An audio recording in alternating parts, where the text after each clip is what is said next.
Assalamualaikum warahmatullahi wabarakatuh. Saya ingin bertanya tentang keislaman. Baik, bagaimanakah bersyahadat dengan benar? Apakah harus disaksikan oleh ulama ataukah mengucapkan sendiri dalam hal ini jika orang sudah Islam dari kecil? Wassalam. Orang Islam dari kecil ya sudah membawa syahadat bahkan dalam kandungannya. Ya, Quran surah ke-7 Al-A'raf di ayat ke-172 tegas Allah menyampaikan. Yuk baca lagi Qurannya.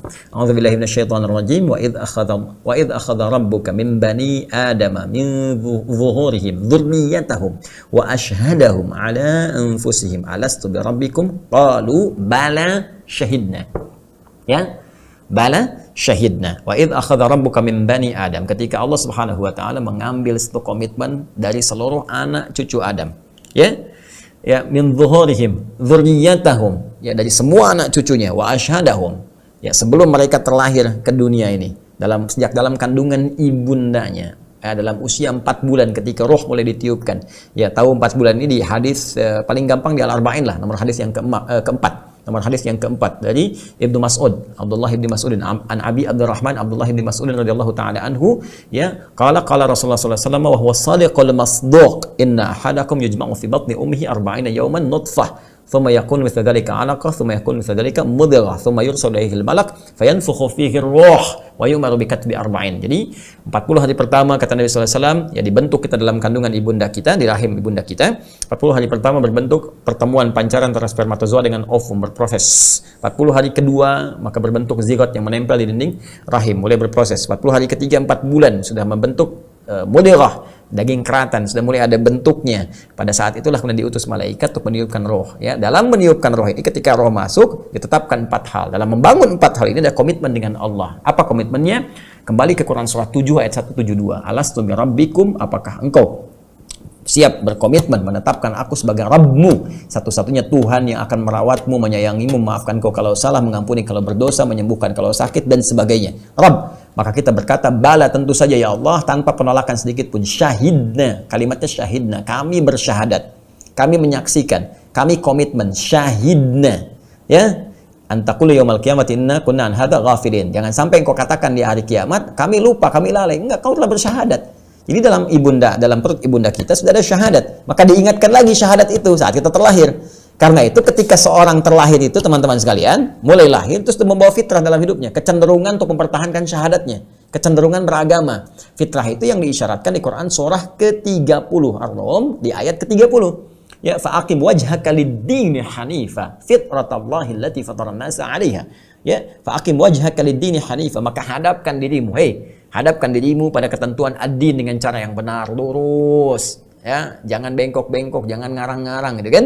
Ya, ikuti petunjuk Nabimu, ikuti kata-kata para ulama, lihat bagaimana mereka membimbing, kerjakan dengan benar. Din, apa itu ad-din? Quran surah ketiga ayat 19. Innad dina 'indallahil Islam.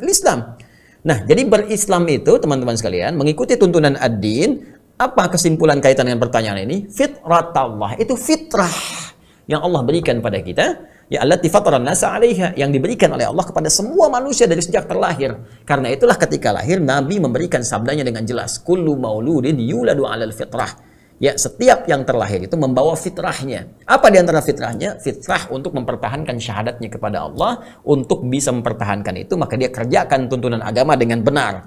Cara mengerjakan tuntunan agama ini, jalannya disebut syariat. Syariat itu dari kata syara'a lakum minad dini. Ya, Allah telah memberikan syariat, jalan lebar untuk bisa mempertahankan syahadat, untuk bisa menegakkan kalimat iman, untuk kembali kepada Allah, membawa komitmen kita. Maka syariat apa? Jalan bagaimana? Jalan mempertahankan fitrah ad-din. Ad-din tadi itu disebut Islam, maka muncul istilah syariat Islam. Bagaimana jalannya? Maka lihat di keterangan Nabi, hadis Muslim, hadis yang ke-8 dari Abu Hafs Umar bin Khattab radhiyallahu taala anhu. Hadisnya panjang. Ketika ditanya tentang Islam, mal Islam? Beliau jawab, al-Islamu an tasyhadu an la ilaha illallah wa anna Muhammadar Rasulullah wa tuqimas shalah wa tu'tiyaz zakah wa tasuma Ramadan wa tahujjal baita in istata'ta ilaihi sabila. Maka yang pertama adalah Islam itu bersyahadat. Sudah dalam perut ibunda. Nah, ketika kemudian kita keluar, syahadat itu kita jaga. Bagaimana menjaganya? Wa tuqimas shalah, lewat salat. Maka dalam salat kita baca syahadat. Setiap tasyahud kan kita syahadat tuh, duduk di antara dua sujud, ya, duduk di antara dua sujud, Rabbighfir warhamni wajburni, selesai. Kemudian rakaat pertama tuntas, rakaat kedua, setiap 2 rakaat pasti ada tasyahud. Disebut dengan tasyahud, ya, seakar dari kata syahadat asalnya. Tasyahada ya tasyahudi tasyahudan. Karena kita menjaga, mengungkapkan, berkomitmen syahadat kita di dalamnya. Ketika kita mengatakan kalimat at-tahiyatu lillah, kan? Wassalawatu thayyibat, atau at-tahiyatul barakatuh, salawatu thayyibatu lillah. Ada 7 versi di dalamnya. Sampai kalimat intinya, asyhadu an la ilaha illallah wa asyhadu anna muhammadar rasulullah. Itu syahadat kita. Jelas ya? Jadi kalau seseorang sudah berislam dari sejak dalam kandungan, dia terlahir kemudian muslim, nggak pernah terpengaruh macam-macam, nggak pernah keluar, maka jaga syahadatnya lewat sholat dengan benar. Ya, dia nggak perlu berikrar lagi datang ke ulama misalnya tertentu atau apa, tidak. Apalagi kalau ada, awas hati-hati, ajakan-ajakan tertentu mengatakan syahadat Anda batal nih karena nggak dikerjakan depan imam. Tanya balik, imam Anda syahadatnya dikerjakan depan siapa? Ya, tanya balik. Kalau ada yang bertanya, Anda sudah Islam belum?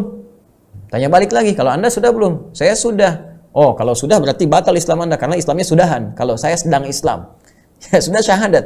Kalau dari mana? Syahadat terus depan imam, balikin. Imam Anda siapa? Pertanyaan saya, imam Anda syahadat depan siapa? Ya, sanadnya bagaimana? Kita kembali pada keterangan agama di Al-Quran ada, di Rasul ada, ya, dari hadis-hadis Nabi SAW. Pertahankan itu dengan mengerjakan syariat. Makanya syariat Islam itu wajib ditegakkan dalam konteks ibadah kepada Allah. Apa itu syariat Islam? Sholat syariat Islam, kan? Menjaga syahadat kita, zakat syariat Islam, puasa syariat Islam, haji syariat Islam. Orang yang anti syariat Islam, bagi orang Islam sendiri patut ditanya, dia sholat enggak? Ya kan? Dia puasa enggak? Ya, dia zakat tidak, ibadah tidak. Yang dimaksud syariat Islam dalam konteks ibadah itu ya tadi ibadah-ibadah ritual. Sampai negara pun memfasilitasi itu. Maka adalah kemudian Kementerian Agama diatur di situ, ada bimbingan-bimbingan, difasilitasi mitranya MUI dan sebagainya, ada ormas-ormas. Alhamdulillah semua itu untuk menjaga nilai-nilai syariat Islam dengan baik. Nanti ada yang terkait dengan muamalah, ada yang terkait dengan akhlak, itu keutuhan syariat Islam menjaga syahadat kita. Jadi ada ibadah, ada muamalah, ada akhlak, ada ibadah ritual hubungan kita dengan Allah, hablum minallah, dalam bentuk salat, kan, dalam bentuk bacaan Al-Quran dan seterusnya, ada dalam bentuk muamalah dengan manusia, jangan berkata kasar, jangan mencuri, jangan, itu mempertahankan syahadat kita. Makanya Anda kalau bekerja dimanapun, jadi pekerja yang jujur, jangan korupsi, jangan mencuri, jangan merampok, jangan menipu, jangan berbohong, jadi apapun, jadi pejabat, jadi birokrat, jadi ustadz, jadi insinyur, jadi apapun, ya tetap dalam konteks yang baik. Itu pertahanan syahadat kita, mempertahankan syahadat. Sehingga ketika ada orang tanya, kamu kok jujur begini, nggak mau korupsi, kenapa? Karena Al-Quran memerintahkan saya begitu. Allah meminta saya malu dengan syahadat saya. Orang syahadat nggak mungkin maksiat. Telunjuk syahadat, telunjuk sholat nggak mungkin maksiat. Nggak mungkin telunjuk yang diisyaratkan asyhadu an la ilaha illallah tiba-tiba menuliskan hoax, tiba-tiba tanda tangan proyek yang salah, tiba-tiba menuliskan angka 0 dengan cara yang tidak tepat, tiba-tiba ada bil yang nggak benar disampaikan dengan telunjuk yang digunakan tahiyat. Malu ya hamba Allah, malu ya hamba Allah. Masa di bawah sholat terus masih berani tahiyat, begini tahiyat asyhadu an la ilaha illallah tapi digunakan maksiat. Malu ya Allah, malu dengan telunjuk ini, malu saudara-saudariku.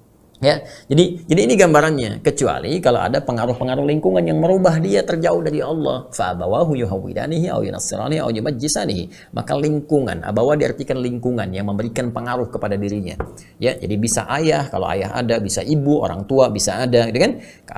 Ada kasus lahir orang tua meninggal, diasuh oleh paman, nenek, kakek atau orang tua utuh. Ya, dirawat dari sejak kecil, muslim yang baik, lahir dari beranjak tumbuh TK, SD, terus tiba-tiba masuk kampus, di kampus bergaul dengan lingkungannya, terpengaruh, ya terjauhkan, mulainya nggak sholat, nggak puasa, lepas jilbab, tiba-tiba pindah agama. Itu yang repot. Nah, kemudian ada episode kehidupannya sadar bahwa itu salah, dia balik lagi. Nah, saat balik lagi ini baru dia bersyahadat ulang. Syahadat ulang itulah yang disampaikan kemudian di hadapan orang-orang tertentu untuk menyaksikan kebenaran dia. Ya, kebenaran dia bisa 2 orang laki-laki yang thiqah, yang benar, maka itu diartikan bisa ulama, kan? Atau seorang ustadz yang memang paham hukum, bisa jadi kemudian 1 orang laki-laki, 2 orang perempuan, sepanjang benar, maka bagus datang ke ulama, dampingi oleh orang tua atau kerabat terdekat. Itu yang kita katakan kembali kepada fitrah.